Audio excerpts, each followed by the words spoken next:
Hi, I'm Mike Steven and this is Gear Up. Today we're going to go over some stuff on snowboards. We're going to do a little bit of a shotgun blast so that if you're looking for a snowboard, you might understand some of the technology that's behind it, some of the shapes that are behind it, and what would be potentially the best board for you, or at least maybe some questions for you to ask.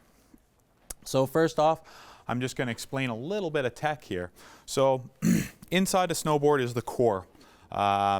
A lot of companies are playing with that core construction, doing various things to make the core behave better.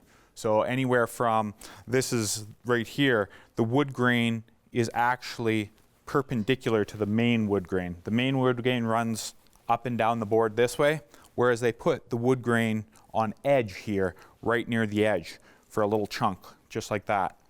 The reason why they're doing that is the wood grain is actually stiffer and denser on edge, so that you can actually push the edge into the snow a little bit harder, so it'll transfer power into the snow a little bit more. Other things companies are doing things like adding different materials to the board, whether it be carbon fiber or whether it be a dampening mat to quiet the board down, or whether it be fiberglass, carbon I-beams. There's all sorts of things that they can add to the core of the board to manipulate how the board feels. So that's the core construction of the board. Next, with a board, there's shape. So the shape of the board, meaning the actual 360-degree shape of the board, so how the board's shaped that way, and also how the board is shaped in terms of its camber or rocker. So camber in a board traditionally would be running from there to there, just kind of like a rainbow. And you'd have contact points here and here, and you'd have a good camber zone. What that was really good for is getting that tip into the snow, initiating a turn, and giving you pop out of the turns and off of jumps. Now they've played with camber a lot. So camber is one of the things that they've played with. If you can look at some of these drawings here, you can see anywhere from traditionally cambered board, which is just right there, to a reverse camber board. Reverse camber boards feel quite buttery and quite smooth. They're very catch-free, definitely more of like a freestyle-y type thing. Then you've got V-rocker, and V-rocker has a point in the middle that the board actually comes to a little bit more of an aggressive point versus just being a smooth arc. You've got various designs in terms of where the rocker starts on the board. So you'll get early rise tips for like a powder board. And you'll get early rise tip and tail with camber in the middle for kind of like an all-purpose mountain board. One of the interesting ones that this company is doing is, this is called the Flying V-rocker. And it's camber underneath both feet with a V in the middle and early rise tip and tail. So you can see there is a lot of different shapes with the board and camber styles. Next up, we'll talk about the actual shapes of the board. Some of the boards are getting to be a little bit more specific in terms of, this guy right here is called a modified fish. And why they call it a fish is because it turns like a fish through powder. This board has a lot wider tip on it than the tail. So the tail naturally falls through the snow. The tip naturally fights for the surface of the snow. And this board is exceptionally good in deep snow. Believe it or not, it still rides fairly good on the groomed to and from, but this is kind of like your powder hunter's board. Somebody that's like, you know what, for the most part, I'm up there for the powder. I'm sneaking in the trees every chance I get, and I'm looking for powder. So with that wide tip, with that narrow tail, you get that fall. The other thing that happens is the actual rocker in the board is also an early rise rocker, creating like an airfoil or an airplane wing to lift that board up on top of the snow and give it some flotation. So that's something that's a little bit more powder orientated. You're going to get boards. A lot of snowboards look fairly similar. And this one, right, for example, this is what's called a twin board. So that means it's identical flex and identical shape, tip and tail, so that this board is designed to be ridden forwards just as well as it is designed to be ridden backwards. Somebody on a board like this will usually ride a duck stance, so with their feet slightly out, so that they can ride in both directions. Potentially somebody on a modified fish might run both feet going the same direction, the back foot maybe to level, but they probably won't ride a steep duck stance on this. Whereas how you position your bindings on the board will also help you with the style. So when you're purchasing a board, you want to kind of get your board set up for the style of board that it is. So with something like this guy, you're going to see it in the terrain parks, people wanting to land jump switch all the time, trying to go into jump switch, all that kind of stuff. Some of the other things that are happening in boards is you're going to get different stiffnesses in boards. Some guys are going to want a very stiff board, and a stiff board it would be good for, say, take it to the extreme and let's say border cross. Somebody racing or competing in border cross wants quite a stiff board. They want it to be very stable, and they want it to be stable at high speeds. So that stiff board with camber in it is going to be a great board for high speed and stability. So if you're that type of rider that likes to just carve and rip runs, that's the style of board you're looking for, is a stiffer board with camber. Whereas if you're an all mountain rider, what's started to happen is all mountain riders are starting to want a board that has maybe some camber in the middle and then early rise tip and tail, so that when that powder does come, you get good flotation. The early rise tip and tail also makes it a little bit less catch free because your widest points are up here, and those are your contact points, so that if you come down off a jump a little bit on angle with that early rise tip and tail, you're not going to kind of hook into the snow as much and have a deflected landing.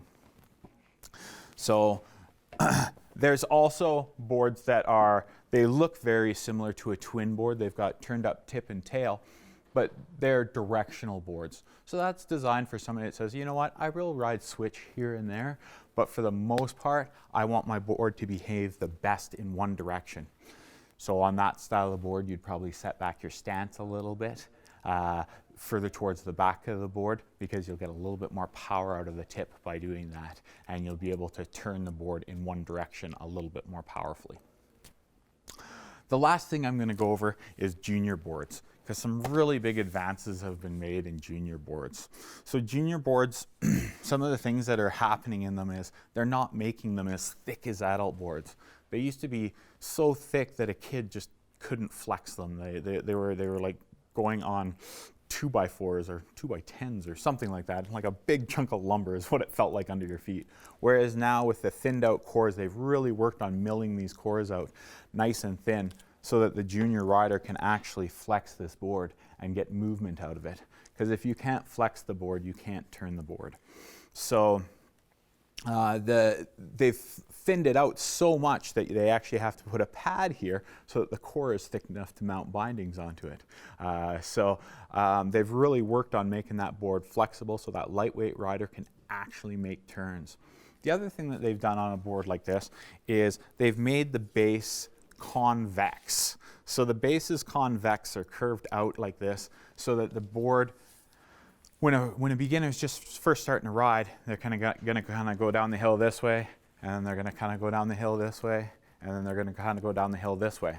If the board is convex like that, what that does is that raises that edge up off the snow so they don't catch their toe edge and flip over onto their face.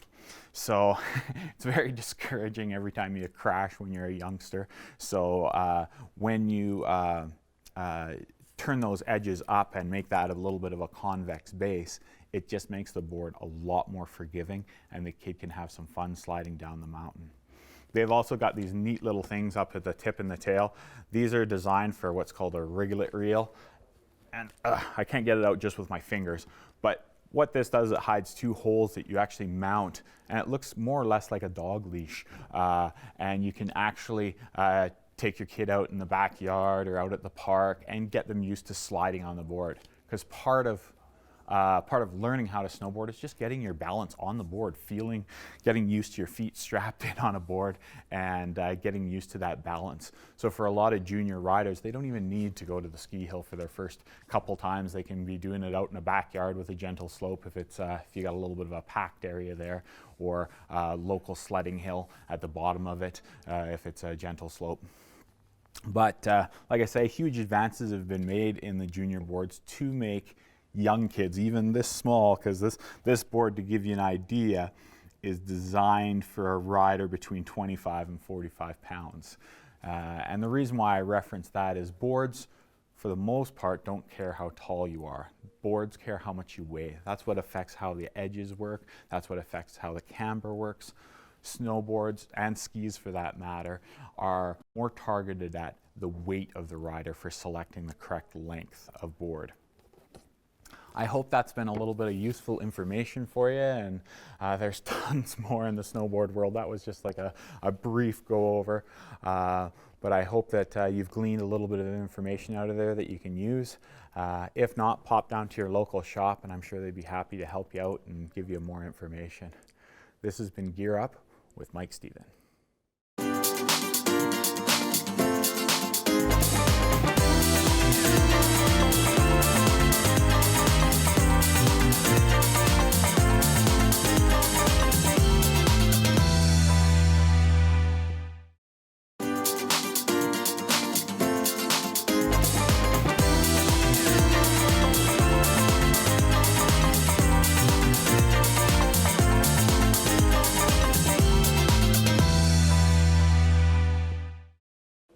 Hi, I'm Mike Stephen, and this is Gear Up. Today we're going to talk about some electronic stuff, a few little odds and ends that can make life a little bit more comfortable for you, either out on the mountain, out in the backcountry, or potentially even in your house. We'll do the odd one first, the in your house one. This guy is a new twist on a boot dryer. So it's a boot dryer that's definitely going to dry out your boots, but it also has a UV light built into it. And the UV light, what it does is kill bacteria. So it keeps the smell down in your footwear. So when you're finished skiing, you can plug this into the top of your boot, hit the button up here. You have a choice of 1 hour, 3 hours, or 6 hours drying cycle. It pumps warm air into the boot, dries the boot without you having to pull the liner, but it also kills all the bacteria in the boot with this UV light on it. So keeping your boots fresh, keeping them dry, helping them to last longer, and keeping the smell down hopefully in your house. So that's kind of a neat little one that you can use in your home to make you a little bit more comfortable. The next one I'm going to talk about is heated gloves. Heated gloves are fairly common out there. There's all sorts of different brands making them. You can get all sorts of different quality levels of them. You can get anywhere from like your basic kind of style ones right up to ones with, like this guy, with leather palm, lots of leather on it, Gore-Tex. So it's got all the features that any awesome mitt would have. The added feature to this glove is that it has a battery pack in it that's stored right in the back of the glove right here. So 2 battery packs that are rechargeable. And you basically just turn this guy on. You can see now it's functioning. So at red level, you've also got yellow level and green level. So you've got 3 different levels at which it's going to be pumping electricity into the cables and keeping your hands warm. So the neat thing about this is for people with bad circulation, this will actually heat you up instead of just counting on your body core to keep you warm. You also look at it after you eat lunch in the backcountry. A lot of times you're really cold. Having heated gloves in the backcountry is a really awesome thing. You may not use them every day, but the day that you need them, they will be worth their weight in gold. Again, just hold the button down and you've got a regular glove. So if you're not choosing to use it battery operated, you can turn them off and just run them like a standard glove. So you're going to get about a burn time at the lowest heat setting of about 8 hours on this, at the highest heat setting of 2.5 hours. So you kind of just gauge what you're doing that day, and it makes sense for a lot of people out there. So that's your heated gloves.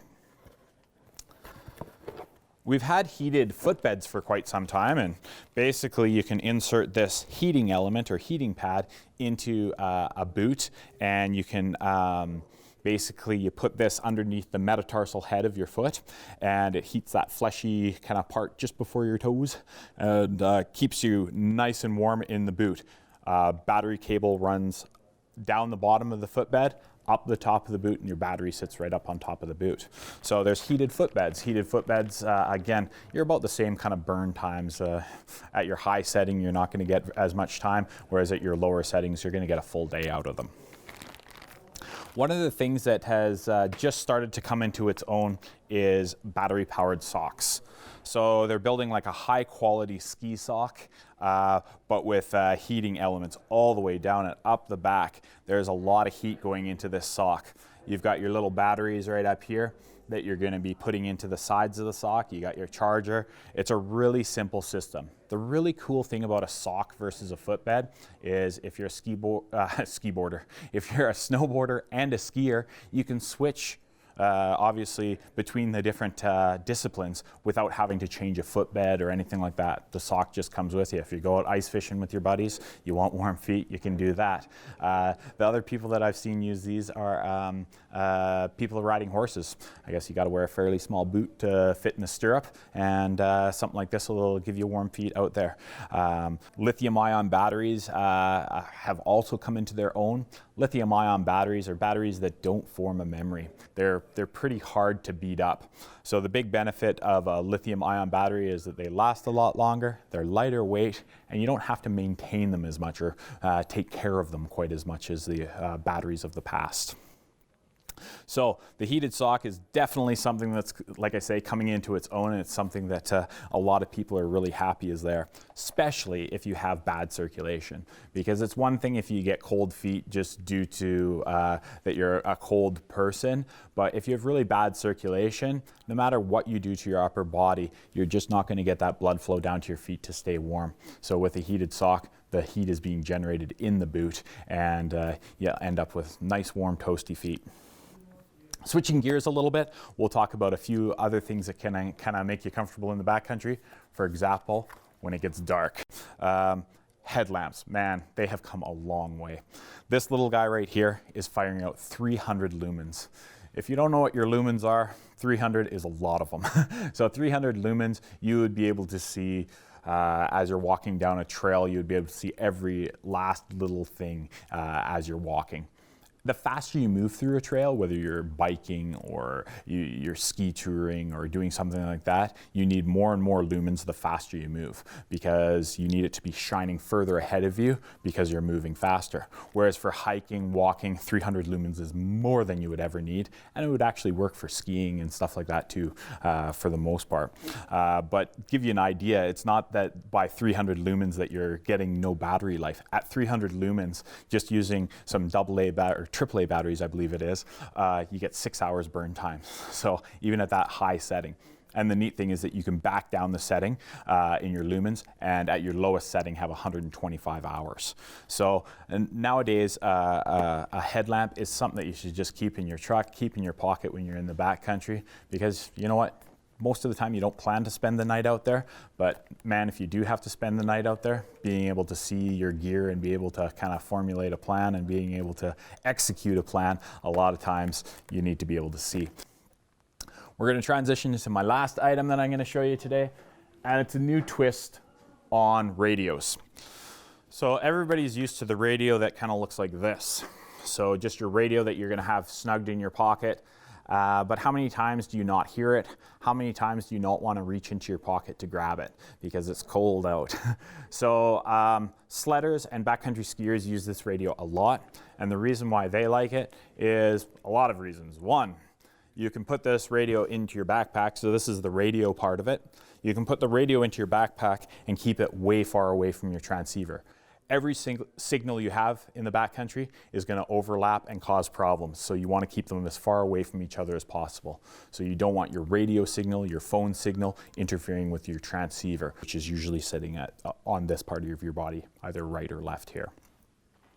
The next thing that I absolutely love about it is I keep the mic up right about here. I kind of put it onto my pack strap, or you can put it into a zipper, just clip it into a zipper. And the big benefit of having this mic is that the microphone is right up at your ear, so when your friend talks to you, you can actually hear it. You can actually hear it, believe it or not, over a sled engine. It's quite a bit louder than a regular mic. You can control your volume, you can control your channels right from here, and a simple key on the side to talk to your friends. So the moment your friend talks to you, you just grab a hold of your lapel mic and talk back. So it's really quick to stay in constant communication in the backcountry, whether you're in trouble or you just want them to see something really cool that's going on to the left of their line or to the right of their line, and you want to direct them towards it. You know what? I hope some of these items will create a little bit more comfort and a little bit more fun for you out in the backcountry, even in your home. I thank you very much for your time. This has been Mike Stephen with Gear Up.